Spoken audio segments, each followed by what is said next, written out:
kita akan copy, gitu ya. Kita akan copy. Misalkan kita buka ya, Clarity Analytics ya, gitu ya. Nah, kita coba satu artikel ya, satu jurnal ya, namanya jurnal Komunitas Psikologis. Ini terbitan dari Wiley ya. Dari Wiley kita lihat ya, kita copy di sini, kita search. Oke, kita lihat di sini ya. Di sini ada kita lihat, cari yang Wiley. Oke, ini yang Wiley ya. Journal of Community Psychology ya. Ini tadi kita view. Di sini kita udah lihat ya, Web of Science for Collection Social Science Citation Index. Nah, itu aman berarti ya, Bapak Ibu ya. Berarti dia udah terindeks core ya, terindeks core ya. Dia udah aman ya, udah terindeks core. Dan kita lihat lagi ya Bapak Ibu ya, apakah ini aman atau tidak. Oke, dia aman, udah terindeks SSCI gitu ya.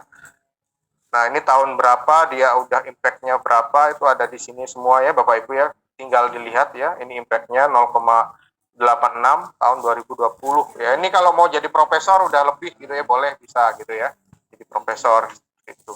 Nah, gini, ini adalah salah satu trik-trik ya Bapak Ibu ya, untuk mengamankan diri, bagaimana kita untuk main di jurnal-jurnal bereputasi yang aman gitu ya.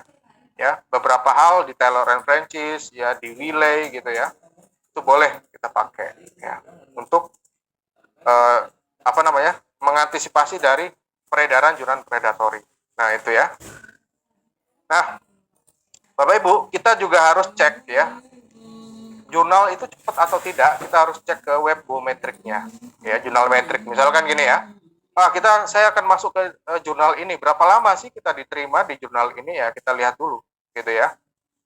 Nah, di jurnal ini ya, di jurnal yang saya klik ini itu tahun 2020 Q2, ini sebetulnya 2021 udah 2022 udah Q1 ya, belum diupdate mungkin ya. Jadi ada 0 day ya, 0 day submission gitu ya, kita jadikan bahasa Indonesia aja biar gampang ya. Rata-rata pengajuan hingga keputusan pertama itu adalah 0 hari. Misalkan Anda masukkan sekarang ya, saya bilang tadi ya, Anda masukkan sekarang gitu, nanti akan akan di ACC sekarang ataupun nanti 0 hari ya, rata-rata 40 hari hingga keputusan pertama gitu ya. Jadi diterima itu 54 hari gitu ya, hitung aja sendiri 3 bulan. Ini rata-rata 4 bulan sampai 6 bulan ya, tingkat penerimaannya adalah 22%. Kalau nggak salah ya, kalau nggak salah per hari di jurnal ini itu adalah rata-rata sekitar kurang lebih 100 atau 200 artikel yang masuk ya Bapak Ibu ya, yang masuk di jurnal ini.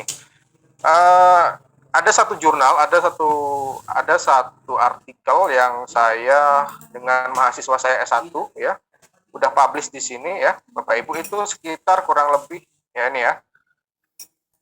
Ya, ini adalah tulisan dari mahasiswa saya ya Bapak Ibu ya. Ini mahasiswa saya, mahasiswa S1 ya, bachelor, mahasiswa S1, ini tulisan mahasiswa S1 saya, dan saya pembimbingnya gitu ya, sebagai korespondensi juga. Ini kurang lebih saya masukkan di jurnal ini kurang lebih 3 bulan sampai 4 bulan ya, 5 bulan lah ya kurang lebih. Dan ini jurnalnya free Bapak Ibu ya, free ya, free. Jadi Bapak Ibu bisa mendownload ini menggunakan atau berbayar ya. Saya nggak akan ajari masalah SCI Hub ya, itu nggak boleh diajarin di sini gitu ya. Karena saya bukan penganut kapitalisme, saya penganut sosialisme, jadi sosialisme Pancasila, jadi bisa pakai SCI Hub gitu ya Bapak Ibu, bagi yang tidak bisa membayar gitu ya. Nah, seperti itu. Nah, ini adalah salah satu artikel ya, jurnal yang ada di Taylor and Francis, itu yang aman dipakai ya Bapak Ibu ya, aman dipakai untuk kita masuk, bukan predatory seperti itu ya. Nah, seperti itu. Oke, kita akan masuk ke dalam penulisan jurnal internasional bereputasi. Itu bagaimana sih ya? Walaupun Ibu Teresia tadi udah hampir sama dengan saya sebetulnya ya. Yang pertama, itu harus ada title, abstract, introduction, literature review. Ini tidak wajib ya Bapak Ibu ya. Tidak wajib kita menggunakan literature review ya. Tapi kita wajib menggunakan data and methodology. Terus ada pertanyaan lagi ya, beberapa pertanyaan. Pak, saya menemukan beberapa tulisan di jurnal bereputasi nggak pakai metodologi dan data. Itu bagaimana Pak? Gitu ya. Nah, sebetulnya ya, kalau kita nggak pakai data dan metodologi, kita itu harus mencantumkan yang disebut dengan data sharing, ya, data sharing. Jadi kita harus mencantumkan data sharing. Boleh nggak sih data sharing itu? Biasanya dokter-dokteran itu nggak, kayak jurnal-jurnal seperti kedokteran itu nggak mau menampilkan data sharing, ya, karena beberapa hal gitu ya, ataupun beberapa hal yang nggak boleh ditampilkan ya. Namun metodologi dan data itu tetap harus ada, ya. Mungkin dari metodologinya sendiri gitu ya, ataupun ada satu artikel naskah. Mungkin Bapak Ibu bisa buka naskah saya, namanya Enigma gitu ya, Enigma Civic Enigma apa ya, saya lupa ya judul saya sendiri. Di situ saya tidak menggunakan data sharing ya, tidak menggunakan data. Ya, tapi saya menggunakan. Lah, kamu melu Jeng. Udah sih udah kok. Mohon maaf untuk ini ya, mic-nya. Ya, kita tidak menggunakan data sharing ya. Saya tidak menggunakan data sharing, tapi wajib ya menggunakan data and metodologi, itu wajib ya. Di beberapa artikel ya, di beberapa jurnal itu wajib ya. Ada beberapa jurnal yang tidak menggunakan data sharing, seperti review atau ulasan itu nggak menggunakan data sharing ya. Nah, itu ya. Terus ada result and discussion, ada conclusion, ada reference gitu ya. Jadi biasanya kalau yang nggak menggunakan data and sharing, ya, data atau metodologi, nggak dicantumkan metodologinya, itu biasanya udah ada tersirat di dalam penulisan di data, di hasil, ya, penulisan di hasil. Ya, seperti contoh ya, salah satu tulisannya, kita buka ya.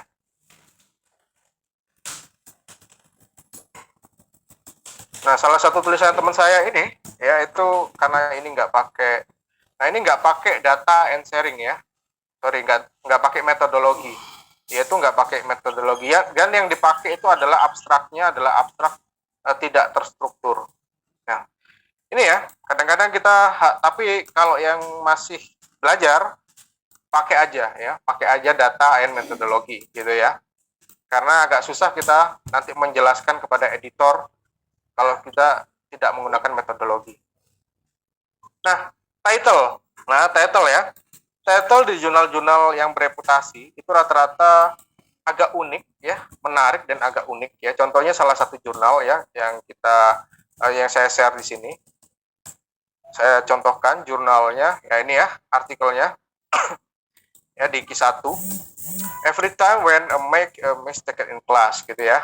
Setiap kali dia ada di kelas gitu ya, educator bilang kepada saya, sayang gitu ya, kamu harus diam gitu. Ini kan aneh ya, tapi ini adalah salah satu judul.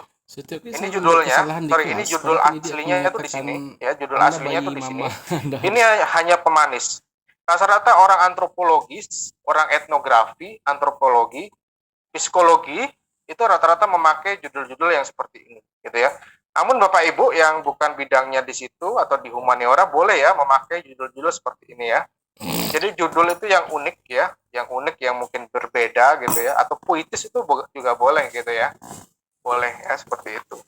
Jadi pemilihan judul itu tidak melulu kita seperti skripsi ataupun tesis disertasi kita gitu ya. Perlu ada hal-hal yang bikin orang menarik gitu ya membacanya gitu ya. Nah, ini juga sama ya judulnya saya ya. Di mahasiswa-mahasiswa saya yang saya suruh Scopus itu juga sama ya. Walaupun masih S1 gitu ya, saya mewajibkan untuk Scopus ke mereka. Dan alhamdulillah udah 3 mahasiswa S1 saya yang sudah Scopus gitu ya.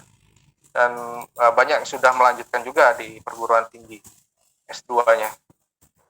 Ini adalah membuat titel ya. Titel itu saya rasa harus dibikin seunik mungkin ya, sekreatif mungkin ya, seimajinasi mungkin gitu ya. Itu judul-judul dari sosial. Karena saya orang sosial, saya menjelaskan sosial, saya tidak berani menjelaskan secara umum untuk ke MIPA ataupun ke sains, saya nggak berani ya. Saya fokus kepada keilmuan saya. Ya, ini loh saya gitu ya menjelaskannya seperti ini. Nah, itu judul ya.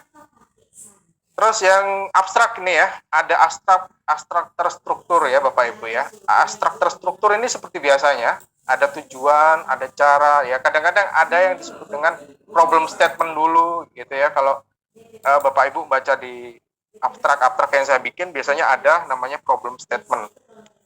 Problemnya apa sih? Ya, problem yang kita teliti ya, langsung ke tujuan penelitian ya, metodologi. Ini biasanya adalah hal yang biasa gitu ya, abstrak terstruktur ya. Saya tidak perlu menjelaskan abstrak terstruktur karena mungkin sudah dapat semua ya Bapak Ibu, tadi sudah dijelaskan juga oleh Bu Teresia ya, abstrak terstruktur. Namun saya akan menjelaskan abstrak tidak terstruktur gitu ya. Ada abstrak tidak terstruktur. Jadi abstrak tidak terstruktur itu bukan semau kita ya, bukan semau kita ingin menulis apa di situ, enggak ya, tapi gambaran umum penelitian kita itu apa di dalam abstrak tidak terstruktur. Contoh ya, abstrak tidak terstruktur ini adalah contohnya ya, salah satu contohnya ya ini ya, artikel yang saya share ini, dan juga ini aja ya, saya jadikan bahasa Indonesia dulu ya. Nah, di sini nggak ada sama sekali tujuan penelitian, metodologi penelitian itu nggak ada sama sekali, langsung aja. Kegiatan sukarela telah menjadi ya ini ya. Tapi ada artikel ini mengupas tentang ini ya. Nah, contoh abstrak tidak terstruktur gitu ya. Kalau abstrak terstruktur bagaimana?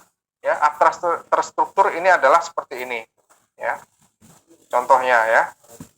Artikel ini membahas gitu ya, terus ada penelitian ini dilakukan melalui etnografi, pesertanya 12 orang ya, hasilnya ini ya, sama ya. Abstrak terstruktur itu seperti ini ya, seperti abstrak pada umumnya gitu ya. Namun ada abstrak tidak terstruktur gitu ya, tergantung jurnalnya ya Bapak Ibu ya. Kadang-kadang Bapak Ibu ditolak karena di situ ada tulisannya abstrak terstruktur, tidak menerima abstrak tidak terstruktur. Namun di sini di jurnal-jurnal yang ada Taylor Francis itu rata-rata menerima abstrak tidak terstruktur. Nah itu ya, ya serah-serah kita lah gitu ya. Kalau saya menjelaskan ke mahasiswa saya itu ya serah-serah kalian lah buat abstrak gitu. Yang penting pembaca dapat menggali apa yang disebut dengan abstrak tersebut ya, tahu isinya seperti itu ya. Nah, terus yang kedua ada introduction. Nah, introduction ya. Introduction di sini ada yang disebut dengan kalau kualitatif itu rata-rata menggunakan background atau information umumnya itu seperti apa ya. Terus setelah itu agar menarik pembaca ya, itu bagaimana di paragraf awal ya, Bapak Ibu ya. Terus yang kedua ada problem statement ya. Problem statement ini adalah menggambarkan problem umum, khusus ataupun umum ya di situ ya. Ya, terus tujuan penelitian itu wajib biasanya ya, kualitatif itu wajib ada problem statement-nya gitu ya. Terus di dalam tulisan itu ada review ya, ada teorinya, ada gap riset-nya. Nah, bagaimana sih cara membuat gap riset? Ya, kita akan contohkan ya Bapak Ibu ya. Contoh yang paling gampang ya, gap riset paling gampang. Membuat gap riset paling gampang itu saya contohkan di artikel saya di ini ya, Surabaya Green and Clean ya. Ini bahasa Inggris ya. Surabaya Green and Clean ya Bapak Ibu ya. Kita akan lihat artikelnya. Saya udah download artikelnya. Nah ini ya. Nah ini saya udah download artikelnya ya Bapak Ibu ya. Jadi di introduction ya, yang pertama itu adalah gambaran umumnya. Ya, gambaran umum apa sih program ini? Program SGC atau Surabaya Green and Clean itu seperti apa? Nah, ini dijelaskan ya Bapak Ibu ya. Dijelaskan di sini. Setelah itu ya di dalam paragraf kedua ya masih dijelaskan teori-teorinya gitu ya. Seperti apa gambaran umum ya, penelitian-penelitian terdahulu yang berkaitan dengan Surabaya Green and Clean ya. Untung di dalam itu ada KTP. Ini di panggilan. Oke, lanjut lagi. Yang paling penting, yang paling penting itu adalah ada di bagian akhir gitu ya. Kita akan banyak diskusi aja nanti ya Bapak Ibu ya. Di bagian ini ya Bapak Ibu ya, bagian ini tuh paling penting dilihat oleh editor. Itu paling penting ya dilihat oleh editor. Bagian ini ya. Bagian ini tuh dilihat oleh editor banget ya. Nah, di sini novelty-nya tuh ada di sini. Ya, novelty pertama itu ada di sini, penjelasan novelty akhir dan penjelasan novelty dari penelitian terdahulu itu ada di bagian ini. Ya. Oke, karena saya sudah menyiapkan ya Bapak Ibu ya, saya sudah menyiapkan yang tadi itu ya. Sudah saya bikin bahasa Indonesianya. Gitu ya. Sudah bikin bahasa Indonesia ya biar lebih gampang memahami ya. Kalau bahasa Inggris kan agak susah ya Bapak Ibu ya. Nih, ya Bapak Ibu ya. Di dalam tulisan saya itu penelitian terdahulu atau gap research itu gap risetnya itu ada beberapa gap riset ya. Ada gap riset teori, ada gap riset penelitian terdahulu, ada gap riset fakta atau fenomena. Kita harus pakai apa gitu ya. Saya pakainya adalah gap riset yang ada pada penelitian terdahulu. Nah, contohnya penelitian terdahulu tentang SGT atau Surabaya Green and Green itu sudah dilakukan, telah dilakukan. Ya, sebagian besar studi ini menggambarkan bank sampah. Ya, jadi penelitian SGC ini udah banyak yang neliti, ya Wijaya gitu ya. Itu tentang bank sampah ya, meneliti SDG. Terus yang kedua, pengelolaan sampah berbasis partisipasi warga. Ini siapa yang meneliti? Ya, yang meneliti ini banyak ya. Ini ada beberapa orang, ada 1, 2, 3, 4, ada 4 orang yang meneliti ya tentang partisipasi sampah ya, pengelolaan sampah berbasis partisipasi warga. Terus ada juga implementasi Surabaya Smart City gitu ya. Ya ini ya, nah, ini yang neliti berapa orang, 1 orang gitu ya. Terus ada lagi ya, nggak perlu banyak-banyak ya dituliskan di sini ya. Nah ini adalah gap riset dari penelitian terdahulu. Ya ini adalah penjelasan penelitian terdahulu. Contoh ya, sudah ada sih yang neliti tentang kucing itu, kenapa kucing kok nggak suka air gitu ya? Kenapa kucing kok nggak suka mandi? Ya, udah ada yang neliti. Terus kenapa ada lagi penelitian kucing suka makan ikan asin gitu ya. Terus Anda ingin meneliti kucing lagi, apa yang berbeda dari penelitian terdahulu untuk memberikan gap ya, dari penelitian terdahulu yang terbaru dari saya. Oke, saya akan meneliti kucing gitu ya. Kucing ini tidak suka mandi. Ya, tidak suka air. Ya, namun kucing suka menjilat-jilat pakai lidahnya. Oke, saya akan teliti kucing kenapa kok suka menjilat ya tubuhnya dengan lidahnya. Nah ini bisa diteliti. Nah itu adalah penelitian terbaru. Novelty-nya ada di sini ya, yang warna hijau ini ya. Sayangnya studi SGC dari perspektif peran dan status warga negara sebagai entitas yang berperan dalam pro-FNF ini ya masih minim ini ya. Jadi penelitian ini gap-nya itu masih minim ya tentang perspektif peran dan status warga negara dalam peran atau civic engagement dalam pro lingkungan itu masih minim. Sedangkan dalam aspek keterlibatan sipil tidak cukup. Nah ini penguatan untuk gap risetnya itu seperti itu. Ya terus ada teori-teori menurut pandangan Dobson, segala macam ya teori-teori penguatnya dari gap riset kita. Nah novelty-nya ada di mana? Novelty-nya itu ada di bagian akhir ya Bapak Ibu ya. Di bagian akhir ini ya setelah question research ya, boleh ada question research, boleh tidak ada ya, ya boleh ada question research, boleh tidak ada. Jadi ini adalah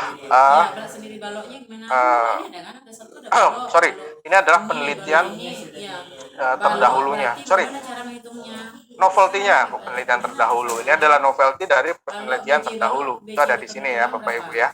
Ini saya contohkan sendiri artikel saya ya yang sudah publish ya. Nah ini seperti ini ya. Nah seperti itu ya Bapak Ibu, membuat introduction ya, membuat introduction. Jadi yang paling penting itu adalah novelty dan penelitian terdahulu harus ada. Itu yang paling penting ya. Berani mengungkapkan ya, menjelaskan kelemahan penelitian terdahulu itu apa, itu harus berani Bapak Ibu mengungkapkan itu ya. Dan bedanya dengan penelitian kita itu apa? Ini loh, saya itu mengembangkan ini gitu. Saya itu menambahkan kajian teori ini gitu ya. Oke, itu adalah introduction ya, singkat saja. Ada riset method ya, riset method. Nah, riset method di sini saya memakai kualitatif ya. Kalau Bapak Ibu ingin mengkuantitatifkan, ada tulisan saya yang di data in Brave ya, itu judulnya isinya tentang data semua ya, data kuantitatif ya, data in Brave itu ya, data kuantitatif semua. Tapi nggak ada penjelasan teori-teori, nggak ada di data in Brave. Saya nggak akan tampilkan data in Brave ya, tapi saya akan ajarkan yang umumnya aja. Nah ini ya. Jadi di riset method itu ya, kita harus mendeskripsikan metodenya ya. Kenapa kita menggunakan metode itu? Jadi kesalahan kita ya itu mendeskripsikan metode penelitian kualitatif adalah gitu. Enggak, salah ya. Kenapa kita menggunakan penelitian kualitatif? Kenapa kok nggak kuantitatif? Kenapa kok pendekatan kita etnografi? Kenapa kok nggak metode case study case aja gitu ya? Kenapa kita menggunakan itu? Itu harus dijelaskan ya. Terus ada partisipatif informanya harus dijelaskan ya. Menjelaskan bagaimana pengumpulan data di lapangan gitu ya. Bagaimana analisis data tersebut. Contoh ya, contoh gampangnya. Ya, contoh gampangnya ini ada satu artikel saya yang bulan depan ini publish ya, bulan depan ini publish di Q1 ya, di Aggression and Humanity ya. Judulnya We Must Going Back to Us Our Nation Identity gitu ya. Ini penelitian tentang konflik karena fokusnya saya adalah kepada rasis dan konflik dan juga pendidikan perdamaian ya bagi warga negara gitu ya.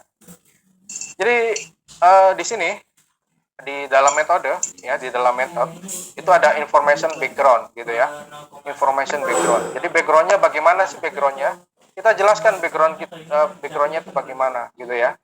Backgroundnya mungkin siapa saja ya, misalkan ini Alicia dan segala macam ya, ini kita jelaskan backgroundnya seperti itu.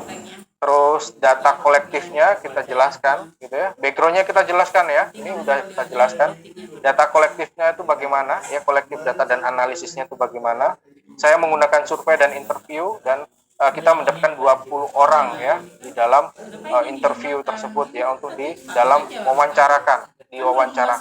Nah, jadi data kolektifnya ada 45 menit ya, non-rigid language. Artinya non-rigid language di sini tidak menggunakan wawancara baku. Misalkan, apakah Anda suka makan? Itu enggak ya. Jadi wawancaranya, kamu kok suka makan? Kenapa sih kok suka makan kamu? Gitu ya. Jadi penelitiannya seperti itu ya. Data-data etnografi yang saya paparkan ya, naratif itu ya, data kolektif dan analisis. Terus ini ada deskriptif etnografi and data ya. Jadi etnografi ya, kalau data naratifnya itu kita harus deskripsikan lagi ya. Kita deskripsikan lagi bagaimana kita pengambilan data di lapangan ya. Itu seperti apa. Nah, ini adalah data etnografinya. Contoh lagi yang sudah publish ya Bapak Ibu ya. Anda bisa lihat di tulisan ini. Ada ya Bapak Ibu ya, jadi di sini ada literatur review gitu ya, sorry. Karena tadi metode ada literatur review, ada critical review, itu terserah Anda sebetulnya ya. Saya nggak menjelaskan itu, saya menjelaskan yang metode ya. Jadi metode itu yang sudah publish ya, ini ya metodenya. Kenapa Anda menggunakan metode kualitatif? Nah, ini Anda jelaskan ya, kenapa kok Anda menggunakan data kualitatif, metode kualitatif. Terus partisipasinya Anda jelaskan, berapa orang ya, terdiri dari siapa saja gitu ya. Terus data kolektifnya bagaimana ya, sejak kapan Anda itu mengumpulkan data, mulai April dan Mei gitu ya, melalui interview ya, kurang lebih 40 sampai 60 menit gitu ya. Dan juga data analisisnya bagaimana Anda menganalisis data tersebut. Nah, saya menggunakan teknik triangulasi gitu ya, dan menggunakan NVivo gitu. Nah, ini adalah salah satu ya tulisan yang ada di Q2 ya, yang sudah publish kemarin ya, baru kemarin ini publish ya Bapak Ibu ya. Jadi ini adalah salah satu menulis data dari kualitatif gitu ya. Kalau kuantitatif mungkin langsung aja dijabarkan ya, cara analisis datanya, nggak perlu ada pengumpulan data, nggak perlu ada deskripsi etnografi, nggak perlu seperti itu ya. Oke, lanjut lagi. Ya, nanti sambil diskusi ya Bapak Ibu ya. Ini research and method ya. Ada namanya research and discussion. Nah, research and discussion itu ada dua tipe ya cara menulisnya research and discussion. Yang pertama hasil dan pembahasan itu digabung jadi satu. Digabung ya. Jadi hasil satu pembahasan gitu ya. Contohnya kayak tulisan saya yang ada di ini di ini digabung ya. Nah ini ya. Contohnya ini result and discussion ya. Result and discussion. Langsung hasil dibahas gitu ya. Hasil dibahas, langsung hasil dibahas dengan teori gitu ya. Nah ini ya, hasil dibahas dengan teori gitu ya. Nah itu adalah salah satu yang digabung. Namun ada juga yang dipisah ya Bapak Ibu. Hasil dan pembahasan digabung, langsung dikaitkan dengan teori dan penelitian terdahulu. Nah itu yang digabung ya. Ada yang dipisah. Kalau yang dipisah, hasil yang dipisah itu harus bersifat emik ya. Ada emik dan etik ya. Kalau Bapak Ibu baca di tulisan saya yang mana ya? Nah ini Q1 ya Bapak Ibu ya. Di artikel Q1 di Wiley.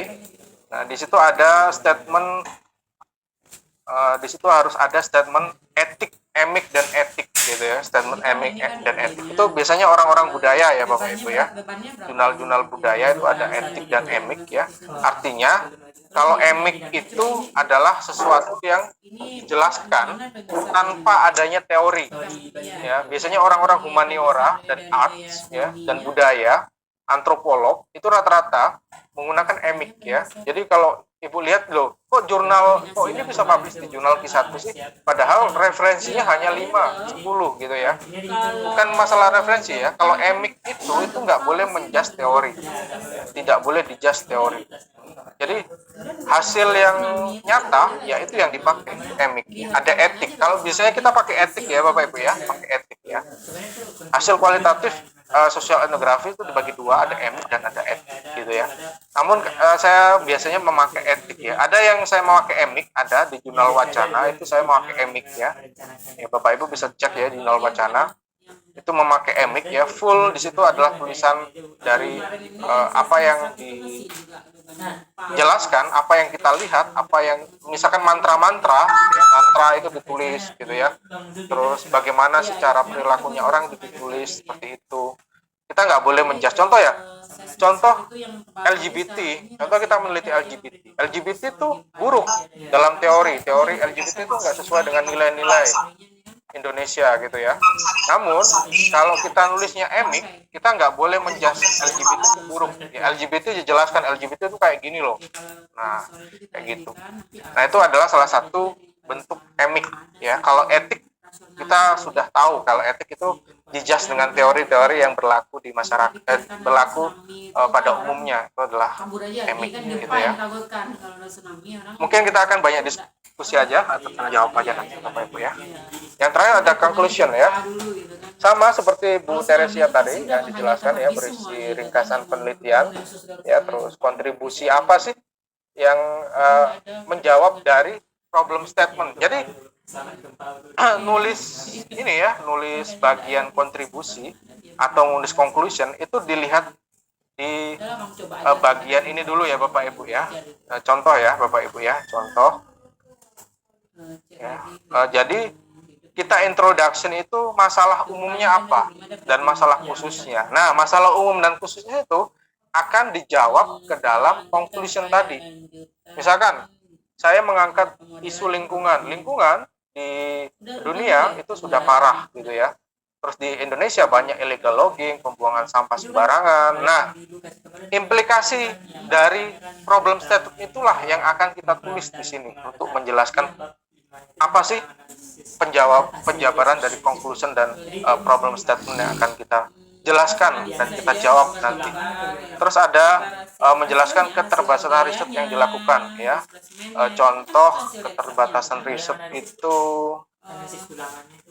contoh ini ya Bapak Ibu ya. Limited and future research ya.